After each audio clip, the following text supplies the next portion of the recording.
जब तक गुड़िया के पिता मानो चिड़ा जिंदा था, सब कुछ बहुत अच्छा जा रहा था। मानो चिड़ा अपनी बेटी की हर ख्वाहिश पूरी करता था, लेकिन 2 महीने पहले मानो चिड़ा चल बसा और उसके जाने के बाद घर के हालात बहुत खराब हो गए थे। रानो चिड़िया बहुत मुश्किल से घर के खर्चे पूरे करती थी और जंगल के पक्षी भी इतने मतलबी थे कि वो गरीब पक्षियों से बात करना भी पसंद नहीं करते थे। अम्मा, मैं बाहर खेलने जा रही हूँ। बेटी, आपका कौन सा कोई दोस्त है? अगर बाहर जाओगी तो आपको सब गरीब गरीब कहकर तंग करेंगे। आप घर में ही खेल लो। मम्मा, मैं कब से घर में खेलकर बोर हो रही हूँ। अब मुझे बाहर जाकर खेलना है। अच्छा ठीक है, मगर जल्दी घर आ जाना। ठीक है मम्मा। गुड़िया अपने घर से निकलती है और बाहर चली जाती है। बाहर जग्गू और कीकी फुटबॉल से खेल रहे थे। कीकी फुटबॉल को जोर से पाँव मारता है और वो गुड़िया के पास जाकर गिर जाता है। गुड़िया भी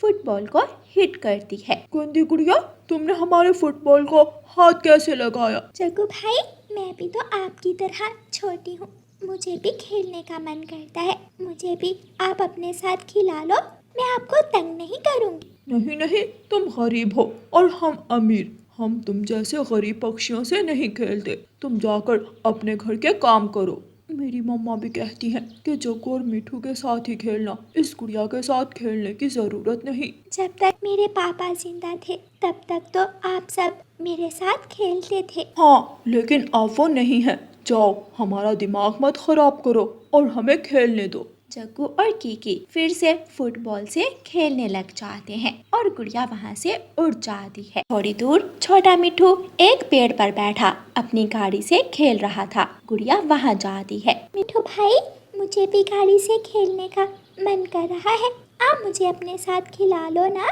प्लीज। नहीं नहीं, मेरे पापा ने मुझे ये गाड़ी अभी ला कर दी है। तुम्हारा क्या पता, तुम जलकर मेरी ही गाड़ी तोड़ दो। छोटा मिठू अपनी गाड़ी उठाकर वहाँ से चला जाता है। गुड़िया भी वहाँ से उड़ती है। गुड़िया फूलों के पास जाकर बैठ जाती है और रोने लग जाती है। मेरा कोई दोस्त नहीं है, अब मैं किसके साथ खेलूं, किसके साथ बैठकर बातें करूं। पापा, आप क्यों इतनी जल्दी चले गए?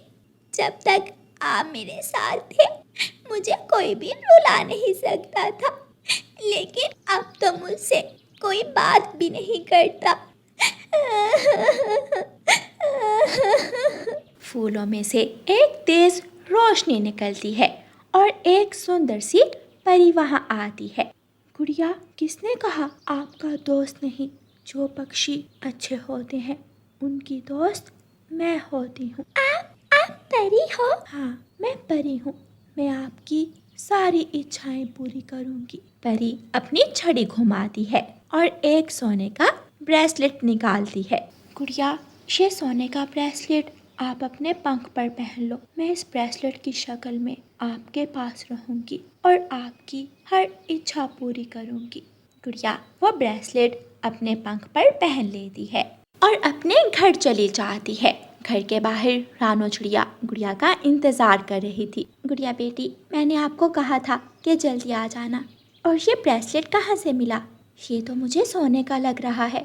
हाँ मम्मा, ये सोने का ब्रेसलेट है, ये मुझे मेरी दोस्त ने दिया है। झूठ मत बोलो, यहाँ कोई भी हमसे बात नहीं करता। ये आपने कहीं से चुराया है। नहीं मम्मा, रुके, मैं अभी आपको कुछ दिखाती हूँ। दोस्त, इस तरह का एक ब्रेसलेट मेरी मम्मा के लिए भी दे दो। एक तेज रोशनी निकलती है और उसी तरह का दूसरा ब्रेसलेट भी वहाँ आ जाता है।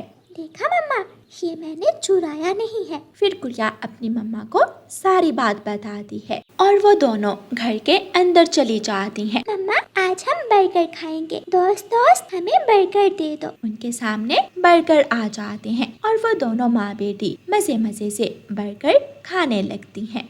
गुड़िया खाना खाने के बाद फिर से घर से बाहर आ जाती है। जग्गू नदी पर पानी पीने गया था। कीकी पीछे से फुटबॉल की सारी हवा निकाल देता है। जग्गू अपने फुटबॉल की इतनी शौकियाँ मार रहा था, अब उसे मजा आएगा। वो फुटबॉल से हवा निकाल कर खुद वहाँ से उड़ जाता है। थोड़ी देर बाद वहाँ गुड़िया आ जाती है और जग्गू भी नदी से पानी पीकर आ जाता है। गुड़िया की बच्ची, तुमने मेरे फुटबॉल की सारी हवा निकाल दी। मैं तुम्हें नहीं छोड़ूंगा। मैंने कुछ नहीं किया। जग्गू एक लाठी उठाकर गुड़िया को मारने लगता है। दोस्त दोस्त मुझे बचाओ। तभी परी एक लाठी से जग्गू की पिटाई करना शुरू कर देती है और जग्गू रोता रोता वहाँ से भाग जाता है। जग्गू घर जाकर अपनी मम्मा को सारी बात बताता है। मम्मा मम्मा, उस गुड़िया ने एक चुड़ैल को अपनी दोस्त बना लिया है। आज उसने उस चुड़ैल को कहकर मुझे पिटवाया भी है। जग्गू बेटा, कोई चुड़ैल नहीं है, जरूर उसकी मम्मा पीछे छुपी बैठी होगी और तुम्हें मारने लग गई होगी। तुम चिंता मत करो, मैं अभी उसकी मम्मा से बदला लेकर आती हूँ। गौरी एक बड़ी सी लाठी उठाती है और रानो चिड़िया के घर की तरफ जाती है। रानो चिड़िया, जल्दी अपने घर से बाहर आओ। रानो चिड़िया घर से बाहर आती है। क्या हुआ गौरी बहन, इतना चिल्ला क्यों रही हो? मेरे बेटे को मारती हो और मैं शोर भी ना मचाऊं? गौरी आंटी, आपका बेटा मुझे मारने वाला था तो मेरी दोस्त ने उसकी पिटाई कर दी। मुझे पागल मत बनाओ, तुम्हारी माँ ने उसे मारा है। गौरी जल्दी से लाठी आगे बढ़ाकर रानो चिड़िया को मारने लगती है। गुड़िया जल्दी से कहती है, दोस्त दोस्त मेरी मम्मा की मदद करो। तभी परी भी एक छड़ी से गौरी कव्वी को मारने लगती है। मुझे बचाओ, मुझे बचाओ, मेरे पंख टूट जाएंगे, मुझे बचाओ। क्या बेटी, अपनी दोस्त से कहो कि वो गौरी को छोड़ दे। परी दोस्त, आप गौरी आंटी को छोड़ दो। गौरी वहाँ से भाग जाती है। गुड़िया को जिस भी चीज़ की ज़रूरत होती वो अपनी दोस्त परी से कहती और परी उसे वो चीज़ ला देती थी। वो परी से नए नए खिलौने, कपड़े और खाना मंगवाती थी। रानो चिड़िया और गुड़िया ना सिर्फ खुद परी की दी हुई चीज़ों का इस्तेमाल करती थी, बल्कि जंगल में जितने भी गरीब पक्षी थे वो उन सबको भी कपड़े और भोजन देती थी। अब जंगल में कोई भी रानो चिड़िया और गुड़िया से लड़ता नहीं था, क्योंकि उन्हें पता था कि अगर हम लड़े तो हमारी भी गौरी की तरह पिटाई होगी। प्यारे दोस्तों, इस कहानी को लाइक, अपने दोस्तों के साथ शेयर और चैनल को सब्सक्राइब करना बिल्कुल मत भूलना। आपका धन्यवाद। गौरी कव्वी को सेल्फियाँ लेने का बहुत शौक था। वो जिस भी जगह कालू कव्वे और जग्गू के साथ घूमने जाती, सबसे पहले अपना फोन निकालती और सेल्फी बनाने लग जाती। आज वो तीनों मेले में गए थे। गौरी, बस करो अब सेल्फियाँ बनाना। सारी सेल्फियाँ तो तुम फिल्टर में बनाती हो, कभी असल कैमरे में सेल्फी बनाओ तो लग पता जाए तुम्हें अपनी शक्ल का। तुम तो बस हर समय मेरे हुस्न से जलते हो और मुझे फिल्टर का कह रहे हो।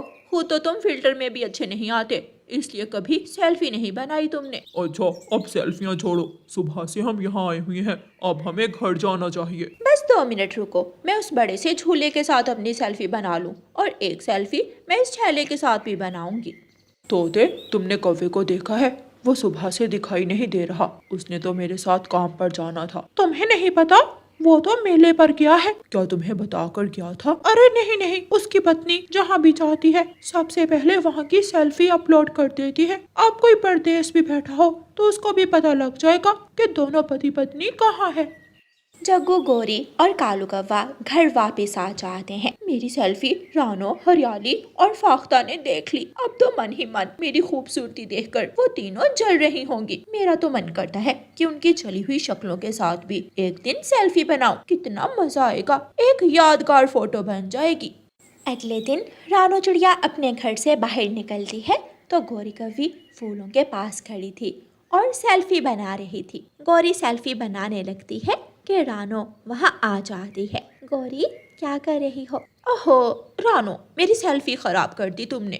इतनी सुबह सुबह कौन सेल्फी बनाता है? तुम्हें घर में कोई काम नहीं?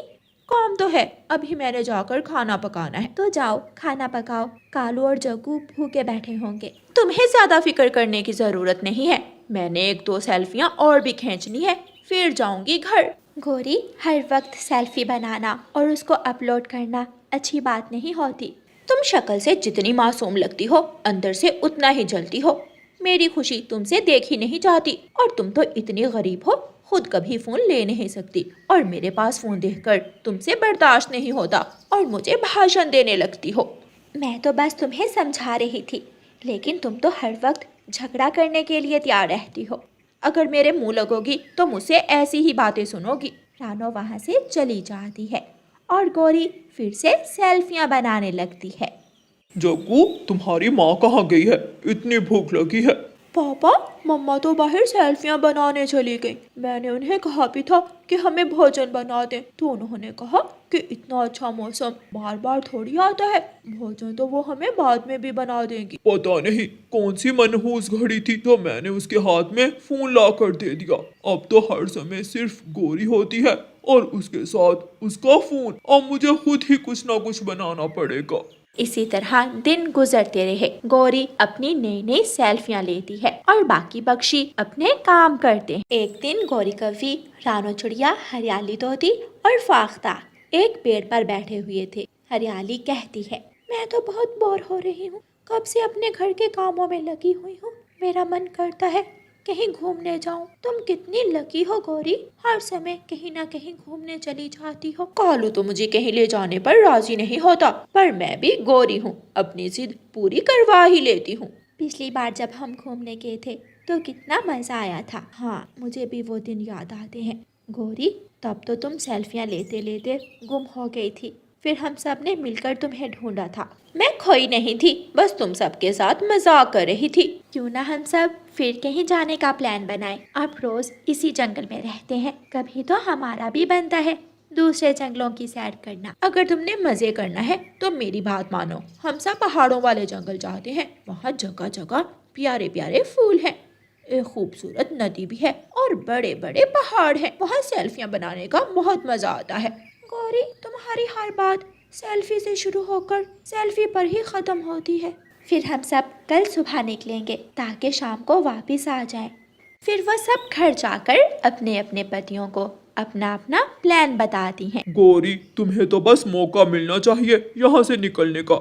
ये पहाड़ों वाले जंगल का आइडिया भी तुमने ही दिया होगा। तो मैं उनको वहीं लेकर जाऊंगी जहाँ मेरी सेल्फियाँ अच्छी आती हैं। ये जो तुम हर वक्त सेल्फी सेल्फी करती रहती हो ना, तुम्हें मरवाएगी किसी दिन। अब चुपचाप वहाँ पर जाने के लिए पैकिंग करो। अगले दिन सब पक्षी बड़े पेड़ के नीचे इकट्ठे हो जाते हैं। वो सब अपने लिए एक बस करवाते हैं और बस में बैठ जाते हैं। बस पक्षियों को पहाड़ों वाले जंगल छोड़ आती है।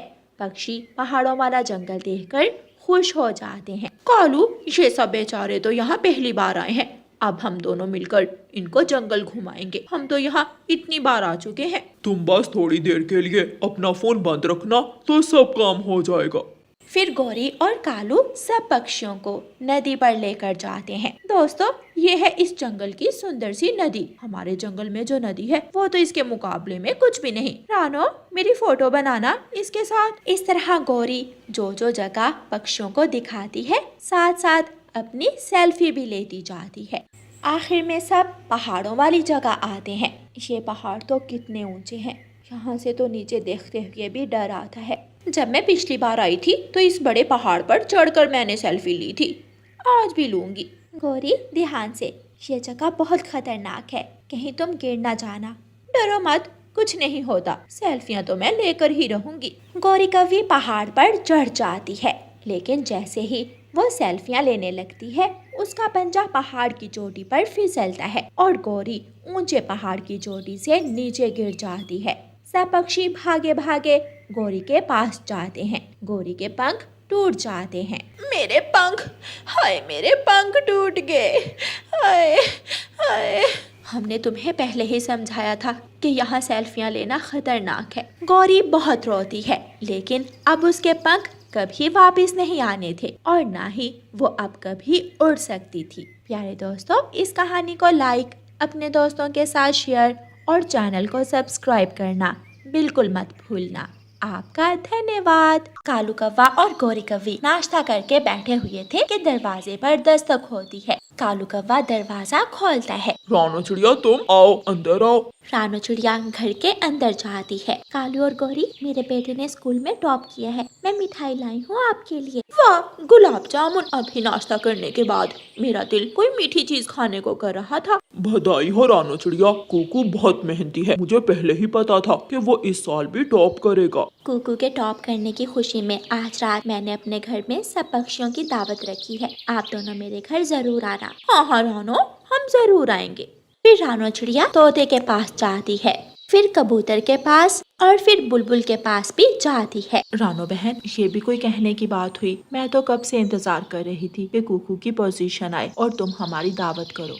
इस तरह रानो चिड़िया सारे जंगल के पक्षियों में मिठाई बांटती है और सबकी दावत करती है। एक रानो चिड़िया का बेटा है, हर साल पोजीशन लेता है, और एक हमारा बेटा है जो पास भी हो जाए तो बड़ी बात है, सारा दिन बाहर खेलता रहता है। हाँ, तो यही तो दिन होते हैं खेलने कूदने के। फिर जब बड़ा हो जाएगा तो इतनी जिम्मेदारियां बढ़ जाएंगी। तुम्हारे इस बेजा लाड प्यार ने उसे बिगाड़ रखा है। बस बस, मेरे जग्गू के खिलाफ एक शब्द नहीं। वैसे भी उनके स्कूल का टीचर रानो को जानता है, तभी तो रानो के बेटे को हर साल फर्स्ट ले आता है। और ये बात तुम्हें जरूर जग्गू ने ही बताई होगी। अच्छा बस बस, मेरा दिमाग ना चाटो। मैं पार्टी पर जाने के लिए अपनी साड़ी इस्त्री करने लगी हूँ। मैं अभी सोने लगा हूँ, शाम को मुझे जगा देना। फिर कालू कौवा सो जाता है और गोरी कौवी अपने कपड़े इस्त्री करने लग जाती है। गोरी की माँ का फोन आ जाता है। गोरी फोन उठा लेती है और बेध्यानी में इस्त्री कालू की पूंछ पर रख देती है। गोरी तो कॉल में इतनी मसरूफ हो जाती है कि उसे पता ही नहीं चलता। कालू कौवे को कुछ देर बाद जलन महसूस होती है और वो उठ जाता है। हाय हाय, मेरी पूंछ जल गई। गौरी, तुमने मेरी पूंछ जला दी। मैंने कुछ नहीं किया, हर बात का दोष मुझे मत दिया करो। अकल की अंधी गरम गरम इस्त्री मेरी पूंछ पर रख दी और ऊपर से कहती हो मैंने कुछ नहीं किया। तुमने तो कसम उठा रखी है मुझे तंग करने की। अब मैंने कौन सा जानबूझ कर रखी है, गलती से रख हो गई। मेरी माँ का फोन आ गया था। एक तो तुम्हारी माँ ने अपनी बौहड़ बेटी मुझे सौंप दी और ऊपर से रोजाना कॉल मिला लेती है तुम्हें, ताकि जो जरा बराबर तुम काम करती हो वो भी ना करो। मेरी पूंछ पर लाल लाल निशान बन गए। अब मैं दावत में कैसे जाऊंगा? तो तुम रहने दो, मैं चली जाती हूँ। ताकि सारा पिज्जा अकेले हड़प कर जाओ। जग्गू भी खेलकर अपने घर आ जाता है। आ गया हमारा नालायक बेटा। तुमने तो अपना रिजल्ट हमें बताया नहीं। उधर वो कुकू फर्स्ट भी आ गया है। पापा, वो जो टीचर है हमारे स्कूल का, वो कुकू को। चुप चुप करो, मुझे ये फजूल कहानी सुनाने की जरूरत नहीं है। अपनी माँ को तो तुम बेवकूफ बना ही लेते हो, लेकिन मैं तुम्हारी इन झूठी कहानियों में नहीं आऊंगा। मम्मा, ये पापा इतने गुस्से में क्यों है? बेटा, मुझसे इनकी पूंछ जल गई और रानो चिड़िया ने सबको शाम दावत पर बुलाया है, इसलिए ज्यादा गुस्सा कर रहे हैं। अरे बस इतनी सी बात, मैं अभी कागज की पूंछ बना देता हूँ। वो आप पापा की जली पूंछ के ऊपर लगा दीजिएगा, किसी को पता भी नहीं चलेगा। ये देखो तुम्हारा बेटा तुम्हारा कितना ख्याल रखता है, और एक तुम हो हर वक्त इसको डांटते रहते हो। फिर जग्गू कागज की पूंछ बना लेता है और कालू की जली पूंछ के ऊपर लगा देता है। बेटा जग्गू, तुम नहीं चलोगे हमारे साथ दावत में? नहीं मम्मा, वहाँ पर सब मेरा रिजल्ट पूछेंगे और मेरा मजाक उड़ाएंगे। मैं तुम्हारे हिस्से का पिज्जा घर ले आऊंगी। ये लो, मेरा फोन ले लो, अपनी पसंद की कोई वीडियो देख लेना। फिर गोरी कौवी और कालू कौवा पार्टी के लिए रानो चिड़िया के घर चले जाते हैं। रानो चिड़िया ने बहुत अच्छे से अपना घर सजाया हुआ था। हर तरफ गुब्बारे और फूल थे। एक बड़े से कालीन पर पिज्जा बॉक्स पड़े थे और एक बड़ा सा केक पड़ा था। इतनी देर क्यों लगा दी कालू और गोरी आप दोनों ने? मुझे तो लगा आप दोनों नहीं आओगे। अरे हम क्यों नहीं आएंगे? कुकू हमारा भी तो बेटा है। अगर वो फर्स्ट आए तो हमें भी उतनी ही खुशी होगी जितनी के अपने जग्गू के फर्स्ट आने पर। जग्गू कहाँ है? उसको साथ लेकर क्यों नहीं आए? जग्गू को मैंने दोपहर को मार्केट भेज दिया था। तुम्हें तो पता है मार्केट कितनी दूर है। उड़ उड़ कर उसके पंख थक गए थे, इसलिए वो घर पर ही है। अच्छा चले, कोई बात नहीं, उसका पिज्जा आप अपने साथ घर ले जाइएगा। कुकू अपनी मम्मा के पास आता है। मम्मा, गोरी आंटी झूठ बोल रही है। जग्गू तो सारा दिन छोटे मिट्ठू के साथ खेलता रहा है। वो मुझसे जलता है, इसलिए मेरी पार्टी में नहीं आया। बेटे, मुझे पता है, पर आपको ऐसे नहीं बोलना चाहिए कि वो आपसे जलता है। बच्चों को ऐसी बातें नहीं करनी चाहिए और बड़ों की बातें छुपकर नहीं सुननी चाहिए। ओके मम्मा, मैं आइंदा ख्याल रखूंगा। गौरी, पीछे से देखो, मेरी पूंछ ठीक से जुड़ी हुई है। हाँ कालू, देखो किसी को पता भी नहीं चला। देखा मेरे बेटे की होशियारी। हाँ, उसके दिमाग में तुम्हारी ही तरह 2 नंबर ख्याल ही आते हैं। फिर खाना खुल जाता है और सब पक्षी एक जगह बैठकर पिज्जा खाते हैं। वाह रानो, पिज्जा तो बहुत मजे का है, कहाँ से मंगवाया? मंगवाया नहीं, खुद बनाया है। दोनों माँ बेटा ही बहुत मेहनती और अक्लमंद हैं। फिर आखिर में सब केक काटते हैं। कुकू कालू से कहता है, कालू अंकल सब मेरे लिए गिफ्ट लाए हैं, आप क्यों नहीं कुछ लाए? कुकू बेटा ऐसे नहीं कहते। कालू और गोरी वहाँ से जाने लगते हैं। मैं कालू अंकल से गिफ्ट लिए बिना तो इन्हें नहीं जाने दूंगा। कुकू पीछे जाकर कालू की पूंछ खींच लेता है और कालू की नकली कागज की पूंछ उतर जाती है और असली घायल पूंछ को सब देख लेते हैं। कालू, तुमने सारी पार्टी नकली पूंछ लगाई हुई थी, ये तो बच्चों के काम है।